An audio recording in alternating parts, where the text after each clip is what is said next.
Hello, welcome back to my channel 7 Speed Manipur. Ngasi mayamgidamakta gari ani sigi comparison video amukha puduna luxury. Ado video si ahan bathena biyar gadi subscribe, like and share sunu sudana tawiramo. Ado di video si hauna batawsi. Acha ahan bada gari ani sigi koigi price hana hajarke. Ado gari se koigi punch ki magi on road price se koigi 6.74 dagi hauraga 10.75 fogi range da koigi on road price da phangi ko je infal da ado adum matam ngitung na price adum change lawe adu sinamu 6.88 lakh tagi horga 11.96 lakh fawgi manungda adum phange ado hairiba gari khoi sigi keno se color option je masu nipan phange animak color option nipan ngatani go aduga magi variant je koigi Magnite na koigi 23 variant aduga punch na 22 variant phange haibdi variant se koigi punch ta harakpa kanda koigi pure adegi adventure accomplish adegi creative kaina smaina lay adegi kaziranga kaina ko anoba thorpado aduga somda Magnite na mu mase koigi XL XV keno smaina makal khaidu ekhra ko ado makal se aduki matik yamkre ade non turbo adegi CVT option da adegi dual tone da smaina variant makal mayam khai tokna kulum doido maina lay ko aduni magi keno se variant makal se yam gra haba tare front looks ye huma tamda kari se aduki matik haningai letena fazai road presence ju yamna khoigi mid id ayam ai kesi oi budawa koi design da koi Japanese company na puthorpa gari makalamni Nissan si koi maruine hariba gari sina maruine singkhatbani maramdi hariba gari si adukimatik booking yamkre adukimatik thongna re haba tare adukimatik public demand adukimatik laigre haba tare ko masi gari sa aduni sumai tawduna koi magi design se front gi design se sumaina tu sida chrome na fadana treatment je se hello jeng yauragat pa lai je ade si DRL si chrome one yaure ko si upper variant di DRL one sang yaw ni ko dum yeng bada yam phajaba gari makhal ni ko grill ga si ko pangna yaure aduga makhada na koi skid plate ka je yeng bada sporty ama ga loina na yam phajahan ba ha tare aduga somna khanda mung lakho kanda gari si koi mini Harrier ne ju mayamna haini ko haidi masak si Harrier man gi damakta gari si smaina mamang lamdi yem da gari si amna broadness adum leiba male sum sauna oi ko gari si picture ga su sauna adum khara oi ko ani mak si yeng na matam da di si da di kitang di leng ta kitang pe di white ju kitang ni pe adu yeng yam phajai si mamang gi glossy element ga je yeng ba si na hena sporty ma ohel go yeng da jo adu si makha gi khoi gi black si panel je si clearing je sisina khoigi sporty amaga loina na khoigi gari se koi keno taw ha tare yengda off road chat gi gari yam mala le ko yem sina off road sina na bi gari do malan ba ha tare adu hariba gari si jum variant kunga ni thoini leiri si adum apamba loima khan bi yagani hariba engine asi gari engine si 1.2 naturally aspirated aduga transmission na khoi manual ga automatic ga ani ta lei ko aduga gari ani si khoina magi mapangan engine gi mapangan yengi hargadi sigi sina 1.2 naturally aspirated ta fange aduga automatic ani ko aduga khoigi mase khoigi maximum power have tar mana 84.48 bhp aduga 113 newton meter da magi power je maina phange adu mase driving mode si ju ani pi ko khoi eco habamga dagi sport habamga aduna thawda yamna fun to drive oiba have tare mase magi option duna maram war kanda khoida nungai option do khalaga thawbuda ko adagi mu somna khandana mu masi ju khoigi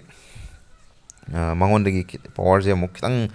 handa ba tare haidi 1 liter da lakwa mu aduga mu mana mu khoigi turbo na amajong phange ko turbo sidana mu mapangan je khara mu henba kitang torque eba kitang khoigi maximum power se man nan turbo da laisina khoi 72 bhp aps ko aduga 96 newton meter ne ko aduga turbo da na mu ma phangi jena mu khoigi 100 ps aduga 160 newton meter laiba ko aduga mase CVT option da su amuk phange ba ko gari ja aduga mo ani sigi gari sigi boot space su dum sina chawe maramdi khoigi manungda khoigi leg space se kitang mana mu kitang di watt pa ha tare boot space chawe aduga 366 boot space ne ai ren ma hajarage aduga ani sigi dimension yam kan si sina mu lengwise kitang ꯂꯦꯡꯁꯦ ꯈꯤꯇꯪ ꯁꯥꯡꯕ sub 4 ꯃꯤꯇꯔꯒꯤ SUV ꯑꯗꯨꯒ ꯁꯤꯁꯤꯅ under ꯑꯩꯈꯣꯏꯒꯤ sub 4 ꯃꯤꯇꯔꯗꯤ ꯈꯔ ꯍꯟꯊꯕ ꯍꯥꯏꯕ ꯇꯥꯔꯦ ꯃꯥꯅ ꯑꯃꯨꯛ ꯂꯦꯡꯁꯦ ꯑꯗꯨꯅ ꯃꯥꯅ ꯑꯃꯨꯛ ꯂꯦꯡꯗꯗꯤ ꯈꯤꯇꯪ ꯄꯤꯛꯑꯦ ꯑꯗꯨꯒ ꯋꯥꯡꯕꯗꯤ ꯃꯥꯅ ꯑꯃꯨꯛ ꯈꯔ ꯍꯦꯟꯕ ꯑꯗꯣ ꯗꯥꯏꯃꯦꯟꯁꯟꯗꯣ ꯑꯩ ꯁꯤꯗ ꯁ꯭ꯀ꯭ꯔꯤꯟꯁꯤꯗ ꯃꯌꯥꯝ ꯑꯩ ꯑꯗꯨꯝ ꯃꯌꯥꯝꯒꯤꯗꯃꯛꯇ ꯑꯩ ꯍꯥꯞꯆꯔꯝꯃꯒꯦ ꯀꯣ ꯑꯅꯤꯁꯦ ꯌꯦꯡꯕꯗ ꯑꯅꯤꯃꯛ ꯂꯣꯏꯅꯃꯛ ꯐꯖꯩ ꯒꯥꯔꯤ ꯑꯅꯤꯁꯤ ꯑꯩꯒꯤ ꯆꯨꯁꯁꯨ ꯑꯅꯤꯁꯤ ꯑꯩꯅ ꯒꯥꯔꯤ ꯂꯩꯔꯝꯗꯥꯏꯗ ꯑꯅꯤꯁꯤ ꯑꯗꯨꯝ ꯈꯟꯕꯗꯤꯀꯣ ꯑꯗꯨꯕꯨ ꯑꯩꯅ ꯁꯤꯅ ꯈꯤꯇꯪ ꯂꯦꯇꯦꯁ ꯑꯣꯏꯕꯗꯒꯤ ꯁꯣꯝꯗ ꯈꯟꯈꯤꯕꯅꯤ ꯒꯥꯔꯤ ꯑꯅꯤꯁꯦ ꯑꯗꯨꯝ ꯌꯥꯝꯅ ꯀꯟꯁꯤꯗꯔꯦꯕꯜ ꯑꯣꯏꯕ ꯒꯥꯔꯤ ꯉꯥꯛꯇꯅꯤꯀꯣ ꯑꯗꯨꯒ ꯁꯣꯝꯗ ꯁꯥꯏꯠ ꯂꯣꯝꯗ ꯂꯥꯛꯄ ꯀꯥꯟꯗ ꯒꯥꯔꯤꯁꯦ ꯑꯩꯈꯣꯏꯒꯤ ꯃꯌꯥꯝꯅ ꯑꯣꯐ ꯔꯣꯗ ꯆꯠꯀꯦ ꯍꯥꯏꯔꯒꯗꯤ ꯃꯌꯥꯝꯅ ꯀꯔꯤꯗ ꯗꯤꯄꯦꯟ ꯇꯧꯒꯦ ꯍꯥꯏꯔ ꯀꯥꯟꯗ ꯃꯥꯒꯤ ꯒ꯭ꯔꯥꯎꯟ ꯀ꯭ꯂꯤꯌꯔꯦꯟꯁ ꯌꯦꯡꯅꯔꯦꯕ ꯒ꯭ꯔꯥꯎꯟ ꯀ꯭ꯂꯤꯌꯔꯦꯟꯁꯁꯦ ꯁꯤꯗꯩꯗ ꯃꯥꯒꯤꯗꯤ 187 ꯒ꯭ꯔꯥꯎꯟ ꯀ꯭ꯂꯤꯌꯔꯦꯟꯁꯅꯦꯕ ꯑꯗꯣ ꯒ꯭ꯔꯥꯎꯟ ꯀ꯭ꯂꯤꯌꯔꯦꯟꯁꯇꯗꯤ ꯑꯃꯨꯛ ꯀꯅꯥꯅ ꯍꯦꯟꯒꯦ ꯍꯥꯏꯔ ꯀꯥꯟꯗ ꯑꯃꯨꯛ ꯁꯤꯒꯤ ꯀꯩꯅꯣꯁꯤꯅ ꯑꯃꯨꯛ ꯃꯦꯒꯅꯥꯏꯠ ꯑꯃꯨꯛ ꯈꯔ ꯍꯦꯜꯂꯦꯕ ꯁꯤꯅ 205 ꯒ꯭ꯔꯥꯎꯟ ꯀ꯭ꯂꯤꯌꯔꯦꯟꯁ ꯃꯥꯅ ꯑꯃꯨꯛ ꯍꯦꯜꯂꯦꯕꯀꯣ ꯑꯗꯨ ꯑꯣꯏꯇꯥꯔꯒꯁꯨ ꯉꯁꯥꯏꯒꯤ ꯄꯟꯁꯤꯅ ꯑꯃꯨꯛ ꯃꯥꯅ ꯒ꯭ꯔꯥꯎꯟ ꯀ꯭ꯂꯤꯌꯔꯦꯟꯁꯁꯦ ꯁꯤꯅ ꯍꯦꯟꯖꯔꯒꯁꯨ ꯃꯥꯒꯤ ꯍ꯭ꯋꯤꯜ ꯕꯦꯁꯁꯦ ꯃꯥꯅ ꯑꯃꯨꯛ ꯈꯔ ꯇꯦꯟꯕ ꯃꯥꯅ ꯑꯃꯨꯛ ꯈꯔ ꯁꯥꯡꯕ ꯍꯥꯏꯕ ꯇꯥꯔꯦ ꯋꯤꯜ ꯕꯦꯁ ꯇꯦꯜꯂꯒ ꯒ꯭ꯔꯥꯎꯟ ꯀ꯭ꯂꯤꯌꯔꯦꯟꯁ ꯈꯤꯇꯪ ꯅꯦꯝꯖꯔꯁꯨ ꯀꯩꯁꯨ ꯀꯥꯏꯗꯦ ꯍꯥꯏꯕꯗꯤ ꯃꯔꯝꯗꯤ ꯍꯌꯦꯡ ꯑꯣꯐ ꯔꯣꯗ ꯆꯠꯂꯛꯄ ꯀꯥꯟꯗ ꯋꯤꯜ ꯕꯦꯁ ꯇꯦꯟꯕꯁꯤꯅ ꯈꯤꯇꯪ ꯂꯥꯛꯆꯕ ꯈꯔꯁꯨ ꯃꯥꯒꯤ ꯀꯥꯟꯅꯕ ꯈꯔꯁꯨ ꯂꯩꯕ ꯍꯥꯏꯕ ꯇꯥꯔꯦ ꯑꯗꯨ ꯋꯥꯡꯕꯒꯤꯗꯤ ꯃꯥꯅ ꯍꯦꯜꯂꯦ ꯑꯗꯨꯒ ꯑꯣꯐ ꯔꯣꯗꯇ ꯈꯤꯇꯪ ꯃꯥꯁꯦ ꯇ꯭ꯔꯦꯛꯁꯟ ꯃꯣꯗꯀꯥꯁꯨ ꯌꯥꯎꯋꯦꯕꯀꯣ ꯑꯗꯨꯅ ꯁꯤꯅ ꯈꯤꯇꯪ ꯊꯧꯕ ꯈꯣꯠꯄꯗ ꯅꯨꯡꯉꯥꯏꯕ ꯁ꯭ꯄꯣꯔꯇꯤ ꯑꯣꯏꯕ ꯑꯩꯈꯣꯏꯒꯤ ꯀꯩꯅꯣ ꯇꯧꯕꯁꯨ ꯈꯔ ꯑꯗꯨꯝ ꯍꯦꯜꯂꯦ ꯍꯥꯏꯕ ꯇꯥꯔꯦ ꯑꯗꯨ ꯀꯩꯅꯣꯒꯤꯗꯤ ꯒ꯭ꯔꯥꯎꯟ ꯀ꯭ꯂꯤꯌꯔꯦꯟꯁꯀꯤꯗꯤ ꯃꯦꯒꯅꯥꯏꯠꯅ ꯍꯦꯟꯈ꯭ꯔꯦ ꯁꯤꯗꯗꯤ ꯍꯦꯟꯕꯒꯤꯗꯤꯀꯣ ꯑꯗꯨꯒ ꯒꯥꯔꯤ ꯑꯅꯤꯁꯤꯒꯤ ꯃꯥꯒꯤ ꯇꯥꯌꯔꯒꯤ ꯁꯥꯏꯖꯁꯤꯁꯨ ꯑꯗꯨꯝ ꯍꯥꯏꯐꯦꯠ ꯃꯥꯟꯅꯩ ꯑꯅꯤꯃꯛ ꯌꯦꯡꯕꯗ ꯑꯗꯨꯝ ꯒꯥꯔꯤꯁꯦ ꯆꯥꯎ ꯍꯥꯏꯔꯞ ꯃꯥꯟꯅꯅ ꯎꯏ ꯑꯗꯨ ꯁꯤꯅ 15 ꯏꯟꯆꯅꯤ ꯁꯤꯅ 16 ꯏꯟꯆꯅꯤ 16 ꯏꯟꯆꯀꯤ ꯑꯗꯨꯝ ꯃꯥꯗꯤ ꯕꯦꯁꯇꯒꯤ ꯑꯗꯨꯝ ꯃꯣꯏ 16 ꯏꯟꯆꯇ ꯑꯗꯨꯝ ꯄꯤꯔꯕ ꯃꯥꯜꯂꯦ ꯀꯣ 195/60R ꯑꯗꯨ ꯃꯥꯗꯅ ꯑꯃꯨꯛ 15 ꯏꯟꯆꯇ ꯑꯩꯈꯣꯏ ꯃꯥꯒꯤ ꯃꯊꯛ ꯑꯞꯄꯔ ꯕꯦꯔꯤꯌꯟꯗꯨꯗꯗꯤ ꯑꯃꯨꯛ 16 ꯏꯟꯆꯇ ꯑꯃꯨꯛ ꯐꯪꯉꯤꯀꯣ ꯃꯥꯁꯦ ꯑꯗꯣ ꯃꯈꯣꯏ ꯑꯅꯤꯁꯦ ꯑꯗꯨꯝ ꯍꯥꯏꯔꯞ ꯂꯣꯏ ꯃꯥꯟꯅꯔꯦ ꯑꯦꯚꯔꯦꯖ ꯑꯣꯏꯅ ꯑꯗꯨꯒ ꯌꯦꯡꯕꯗꯁꯨ ꯃꯁꯛꯁꯨ ꯂꯣꯏꯅꯃꯛ ꯐꯖꯩ ꯁꯤ ꯀ꯭ꯂꯤꯌꯔꯤꯡꯁꯦ ꯑꯗꯨꯝ ꯁꯤꯅ ꯑꯩꯈꯣꯏ ꯒꯥꯔꯤꯁꯤꯒꯤ ꯃꯥꯒꯤ ꯁ꯭ꯄꯣꯔꯇꯤ ꯑꯣꯏꯕꯒꯤ ꯆꯥꯡꯁꯦ ꯍꯦꯜꯍꯟꯕ ꯍꯥꯏꯇꯥꯔꯦ ꯄꯥꯛꯅ ꯌꯥꯎꯕꯒꯤ ꯆꯥꯡꯁꯦ ꯀ꯭ꯂꯤꯌꯔꯤꯡꯁꯦ ꯁꯤꯅ ꯑꯣꯐ ꯔꯣꯗ ꯆꯠꯄꯗ ꯅꯨꯡꯉꯥꯏꯕ ꯈꯣꯠꯄ ꯍꯦꯟꯕꯗꯣ ꯁꯤꯅ ꯑꯩꯈꯣꯏꯒꯤ ORVM ꯁꯥꯏꯠ ꯑꯅꯤꯁꯤꯗ ꯌꯥꯎꯔꯤꯁꯦ ꯁꯤꯅ ꯄꯨꯔꯥ ꯑꯩꯈꯣꯏꯒꯤ ꯈꯤꯇꯪ ꯄ꯭रीꯃꯤꯌꯝ ꯑꯣꯏꯕ ꯍꯦꯜꯂꯦ ꯌꯦꯡꯕ ꯀꯥꯟꯗ ꯁꯤꯒꯤ ORVMꯁꯦ ꯁꯥꯏꯠꯇꯒꯤ ꯌꯦꯡꯉꯛꯄ ꯀꯥꯟꯗ ꯁꯤ ꯃꯦꯒꯅꯥꯏꯠꯀ ꯊꯥꯔꯤꯁꯦ ꯁꯤꯅ ꯑꯩꯈꯣꯏ ꯈꯤꯇꯪ ꯀ꯭ꯂꯥꯁꯤ ꯑꯣꯏꯕ ꯒꯥꯔꯤꯒꯤ ꯃꯑꯣꯡ ꯗꯤꯖꯥꯏꯟꯗꯣ ꯑꯗꯨꯒ ꯒꯥꯔꯤꯁꯤꯒꯤ ꯃꯥꯒꯤ ꯑꯩꯈꯣꯏꯒꯤ ꯁꯥꯏꯠ ꯚ꯭ꯌꯨ ꯂꯥꯛꯄ ꯀꯥꯟꯗ ꯃꯥꯒꯤ ꯑꯦꯔꯣꯗꯥꯏꯅꯥꯃꯤꯛ ꯑꯣꯏꯕꯁꯤ ꯃꯦꯒꯅꯥꯏꯠ ꯑꯃꯨꯛ ꯈꯔ ꯍꯦꯜꯂꯦ ꯃꯔꯝꯗꯤ ꯃꯉꯣꯟꯗ ꯌꯥꯎꯔꯤꯕ ꯃꯥꯒꯤ ꯕꯣꯗꯤꯒꯤ ꯁ꯭ꯇ꯭ꯔꯛꯆꯔ ꯃꯥꯒꯤ ꯐꯤꯕꯝ ꯃꯑꯣꯡ ꯃꯇꯧꯁꯦ ꯁꯤꯅ ꯈꯤꯇꯪ ꯑꯩꯈꯣꯏꯒꯤ ꯑꯦꯔꯣꯗꯥꯏꯅꯥꯃꯤꯛ ꯑꯣꯏꯕ ꯍꯥꯏꯕ ꯇꯥꯔꯦ ꯑꯗꯣ ꯑꯗꯨꯝ ꯌꯥꯏ ꯍꯥꯏꯔꯤꯕ ꯒꯥꯔꯤꯁꯤꯁꯨ ꯑꯗꯨꯅ ꯃꯥꯒꯤ ꯃꯥꯏꯂꯦꯖꯁꯦ 18.8 ꯁꯝ ꯈꯔ ꯑꯃꯨꯛ ꯄꯤꯀꯣ ꯑꯗꯨꯒ ꯁꯤꯒ ꯀꯝꯄꯦꯌꯔ ꯇꯧꯔꯛꯄ ꯃꯇꯝꯗꯗꯤ ꯃꯥꯒꯤ ꯕꯣꯗꯤꯒꯤ ꯗꯤꯖꯥꯏꯟ ꯃꯥꯒꯤ ꯕꯣꯛꯁꯤꯒꯤ ꯇꯥꯏꯞꯇ ꯂꯩꯕ ꯍꯥꯏꯕ ꯇꯥꯔꯦ ꯁꯤꯅ ꯑꯃꯨꯛ ꯑꯗꯣ ꯕꯣꯛꯁꯤ ꯇꯥꯏꯞ ꯑꯣꯏꯔꯒꯁꯨ ꯒꯥꯔꯤꯁꯦ ꯈꯤꯇꯪ ꯇꯦꯜꯂꯞ ꯂꯩꯕꯒꯤ ꯕꯣꯛꯁꯤꯒꯤ ꯇꯥꯏꯞꯇ ꯑꯗꯨꯝ ꯎꯔꯦꯀꯣ ꯎꯕꯁꯨ ꯑꯗꯣ ꯁꯤꯁꯨ ꯑꯗꯨꯝ ꯌꯦꯡꯕꯗ ꯑꯗꯨꯝ ꯅꯨꯡꯉꯥꯏ ꯍꯥꯏꯕ ꯇꯥꯔꯦ ꯕꯣꯛꯁꯤ ꯇꯥꯏꯞ ꯑꯣꯏꯖꯔꯒꯁꯨ ꯑꯦꯔꯣꯗꯥꯏꯅꯥꯃꯤꯛꯇꯤ ꯑꯃꯗꯨꯅ ꯈꯔ ꯍꯦꯜꯂꯦ ꯃꯦꯒꯅꯥꯏꯠꯅꯀꯣ ꯑꯗꯨꯒ ꯑꯃꯨꯛ ꯁꯣꯝ ꯃꯅꯤꯡꯂꯣꯝꯗꯒꯤ ꯂꯥꯛꯄ ꯀꯥꯟꯗ ꯃꯣꯏ ꯑꯅꯤꯁꯤꯒꯤ ꯑꯩꯈꯣꯏꯒꯤ ꯃꯅꯤꯡꯒꯤ ꯂꯨꯛꯁꯦ ꯁꯨꯃꯥꯏꯅ ꯇꯧꯋꯤ ꯍꯥꯏꯐꯦꯠ ꯃꯌꯥꯝ ꯌꯦꯡꯕꯤꯌꯨ ꯃꯥꯒꯤ ꯇꯦꯜ ꯂꯦꯝ ꯑꯩꯈꯣꯏꯒꯤ ꯀꯩꯅꯣ ꯄꯟꯆꯁꯤꯅ ꯈꯤꯇꯪ ꯁꯤꯝꯄ꯭ꯂꯤꯁꯇꯤꯛ ꯑꯣꯏꯕ ꯍꯦꯜꯂꯦ ꯑꯗꯨꯒ ꯑꯃꯁꯤꯅ ꯑꯃꯨꯛ ꯈꯤꯇꯪ ꯌꯦꯡꯕꯗ ꯅꯨꯡꯉꯥꯏꯕ ꯑꯗꯨꯒ ꯈꯤꯇꯪ ꯌꯦꯡꯕꯗꯣ ꯅꯨꯡꯉꯥꯏꯕꯗꯣ ꯁꯣꯝꯒꯤꯁꯤꯅ ꯈꯤꯇꯪ ꯑꯃꯨꯛ ꯍꯦꯟꯕꯗꯧꯅ ꯇꯧꯋꯦ ꯃꯅꯤꯡꯁꯤ ꯌꯦꯡꯕꯗ ꯍꯥꯏꯕ ꯇꯥꯔꯦ ꯑꯗꯨꯒ ꯁꯤꯁꯨ ꯀꯅꯥꯒꯨꯝꯕ ꯑꯃꯗꯗꯤ ꯑꯗꯨꯝ ꯐꯖꯕ ꯑꯗꯨꯝ ꯂꯩ ꯃꯤꯁꯦ ꯃꯃꯤꯠ ꯃꯥꯟꯅꯗꯦꯀꯣ ꯍꯥꯏꯗꯤ ꯈꯔ ꯑꯃꯅ ꯐꯖꯕꯁꯨ ꯂꯩ ꯈꯔ ꯑꯃꯅ ꯌꯦꯡꯕꯗ ꯊꯤꯕꯁꯨ ꯂꯩ ꯑꯗꯨꯅꯤ ꯑꯗꯨꯒ ꯆꯞ ꯃꯥꯟꯅꯩ ꯑꯗꯣ ꯃꯥꯒꯤ ꯕꯨꯠ ꯁ꯭ꯄꯦꯁ ꯑꯅꯤꯁꯤꯒꯤ ꯕꯨꯠ ꯁ꯭ꯄꯦꯁꯁꯦ ꯑꯃꯅ 336 ꯂꯤꯇꯔꯅꯤ ꯃꯦꯒꯅꯥꯏꯠꯀꯤꯅ ꯑꯗꯨꯒ ꯄꯟꯆꯀꯤꯅ 366 ꯂꯤꯇꯔꯅꯤꯀꯣ ꯕꯨꯠ ꯆꯥꯎꯕꯁꯦ ꯄꯟꯆꯅ ꯍꯦꯜꯂꯤꯀꯣ ꯒꯥꯔꯤ ꯄꯤꯛꯆꯔꯒꯁꯨ ꯑꯗꯩ ꯃꯥꯒꯤꯅ ꯁꯤ ꯃꯈꯥꯒꯤꯁꯦ ꯁꯤ ꯁ꯭ꯄꯣꯔꯇꯤ ꯑꯣꯏꯕꯁꯦ ꯃꯈꯥꯒꯤꯁꯦ ꯑꯩꯈꯣꯏ ꯀ꯭ꯂꯤꯌꯔꯤꯡꯁꯦ ꯋꯥꯏꯠ ꯀꯩ ꯌꯥꯎꯔꯤꯁꯦ ꯁꯤꯁꯨ ꯑꯗꯨꯝ ꯐꯖꯩꯀꯣ ꯃꯦꯒꯅꯥꯏꯠꯀꯤ ꯑꯗꯣ ꯃꯁꯤꯒꯤ ꯕꯨꯠ ꯁ꯭ꯄꯦꯁꯁꯤꯅ ꯆꯥꯎꯔꯤꯁꯤ ꯃꯅꯨꯡꯗ ꯑꯩꯈꯣꯏꯒꯤ ꯂꯦగ్ ꯔꯨꯝꯗꯣ ꯀꯩꯅꯣꯗ ꯌꯥꯝ ꯃꯦꯒꯅꯥꯏꯠꯁꯤꯗ ꯌꯥꯝ ꯐꯪꯍꯟꯈꯤꯕꯗꯣ ꯑꯗꯨꯅ ꯃꯔꯝ ꯑꯣꯏꯔꯀꯥꯟꯗ ꯂꯦగ్ ꯔꯨꯝꯗꯣ ꯁꯣꯝꯗꯅ ꯈꯔ ꯍꯦꯜꯍꯟꯕ ꯍꯥꯏꯕ ꯇꯥꯔꯦ ꯁꯤꯅ ꯃꯣꯏ ꯑꯅꯤꯒꯤ ꯁꯣꯅꯤ ꯒꯥꯔꯤꯒꯤ ꯁꯣꯁꯦ ꯄꯟꯆꯀꯤꯅ ꯑꯩꯈꯣꯏꯒꯤ ꯐ꯭ꯂꯤꯞ ꯀꯤꯗ ꯁꯨꯃꯥꯏꯅ ꯄꯤꯌꯦꯀꯣ ꯃꯥꯒꯤ ꯑꯦꯗꯚꯦꯟꯆꯔ ꯚꯦꯔꯤꯌꯟꯁꯤꯗ ꯑꯗꯨꯅ ꯁꯤꯅ ꯈꯤꯇꯪ ꯄ꯭रीꯃꯤꯌꯝ ꯑꯣꯏꯕꯁꯤ ꯍꯦꯜꯂꯦ ꯑꯗꯨꯒ ꯃꯥꯒꯤꯁꯤꯅ ꯑꯩꯈꯣꯏ ꯃꯦꯒꯅꯥꯏꯠꯀꯤ ꯑꯩꯈꯣꯏꯒꯤ XL ꯚꯦꯔꯤꯌꯟꯁꯤꯗ ꯄꯤꯔꯤꯕ ꯃꯥꯒꯤ ꯁꯣꯁꯦ ꯁꯨꯃꯥꯏꯅ ꯄꯤ ꯑꯗꯨꯅ ꯈꯤꯇꯪ ꯄ꯭रीꯃꯤꯌꯝ ꯑꯣꯏꯕꯁꯦ ꯄꯟꯆꯀꯤꯁꯤꯅ ꯈꯤꯇꯪ ꯍꯦꯟꯕꯗꯧꯅ ꯇꯧꯋꯦꯀꯣ ꯁꯤ ꯃꯇꯥꯡꯁꯤꯗ मागे आई से फजना एडजस्ट तौर लेरे अदुगा आईगी बेडरूम फजना अदुम फंगेको गाड़ी से सिगी मागी एरी ओइबगी केनो सिमदी मा अदुम मोन अदुम लेको मादी बेडरूम सु वांगमनिनाको अदुगा सिगिदा कोगी सीट से हाइट एडजस्टमेंट यादबसे सिमा खितंग केनो तौदेको अदुगा तैदी फ्रेम कंफर्टेबल ओइ डैशबोर्ड अदुम प्लास्टिक क्वालिटी अदुम फजना ओइ येंगबदा खितंग अदुम प्रीमियम लुक्स खितंग अदुम लेको गाड़ी से अदु स्टीयरिंग दसु कंट्रोल सोम साइड यावरे सिगिको अदु टच स्क्रीन दे सिदे यावदे सि वेरिएंट जे से अपर वेरिएंट केनो दे यावरेको अदुगा सिने मागी अदे स्टीयरिंग और फ्लैट बटम ओइरे अदुगा सिसु टेलीस्कोपिक टी याद्रेको से स्टीयरिंग जे अदु कोइ टिल्टेड टी यारगा टेलीस्कोपिक याद हाइदारे अदु एसी कंट्रोल्स अदे मागी आर्मरेस्ट यावद्रे सिनेको अदु सिने ममांग सिटके अदु मनिंग दा मुक्सलगा मु येंगसिको अदु सिने आई मनिंग सिने ग्रेब हैंडल यावरे अदे ट्विटर यावरे स्पीकर यावरे अदे आर्मरेस्ट यावरे बोतल होल्डर यावरे अदे मी अहुम फंबा अदुम यानी अदु खितंग थेंगरगसु खितंग चिलप तारनेको अदुसु दुम सि दुम याय डिजाइन ओय अदु हेडरूम फजना लय अदुगा नी रूम सु फजना लयरेको अदु स्पेस दि कैसु थोदोपा याम कना आइदि प्रॉब्लम लेते एवरीथिंग लोइमक फाइन ओरे हैवी आरे एसी फैन यावद्रेको जि सि केगिनो होल्डर मोबाइल होल्डर गुमदि यावरिको अदुना सिनी मनिंग सीट की हाबुको अदगी सीट कोइगी थाइ सपोर्ट फजना लयको गारिसे तोंबो याम नुवाय हाय तारे अदो अमुक असि अमुक मैग्नाइट अमुक चलगा मु येंगसिको मागी सीट की कंफर्ट कमाय तोगे हाबा अदा इसे मो कनो दा मुसांगे अदुगा मागी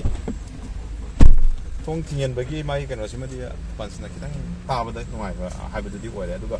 सिसु अखोइगी सि डिजिटल दि ओइद्रेको समानारे अदुगा सिगी स्पेस से मयागी स्पेस से अदुम येंबदा फजे मागी स्पेस से सिजु आमरे शाउद्रे स्पेस दि अदुम फजना लेको मारकसे अदुम स्पेस से खितंग अदुम सिजु अदुम याब्राइन खले अदुगा मागी अखोइगी प्लस कुंबा अखोइगी केनोगुंबगी डिजाइन जे सिजु सिजिगा अखोइ केनोचिगा अखोइगी आइना सुम हाइनगी बेरादि खंद्रे आई हाइदि आई सुम थौरमनिनको पांसना खितंग सिगी केनोसिमदि अखोइगी हैंडलिंग जे नुवाइबदो हाइदि फंबदा अखोइदा नुवाइबदो अदुमदि ओइग्राइन खले अदुबु मिमिगी केनोने आइना सिदा थौरमि मानसु सोमदा नुवाइतबा अमसु दुम फील तौरप याइको अदु dashboard अदुम याइ अदुम अदुगा यामना अखोइ premium ओइबा दुदि ओइदे अदुगा Marki central console जु दुम येंगमा नुवाइ को स्पेस अदुम खरा लैको अदुने सिनि अदे सोम नाखन लोमा पावर ओइदे डोर दि केनो जु अखोइगी सॉफ्टेस्ट मटेरियल खरा दुम इदो ऑफर तौइबा सि क्रोम अदगी हेडरूम जु दुम चपचाना दुम फंगेको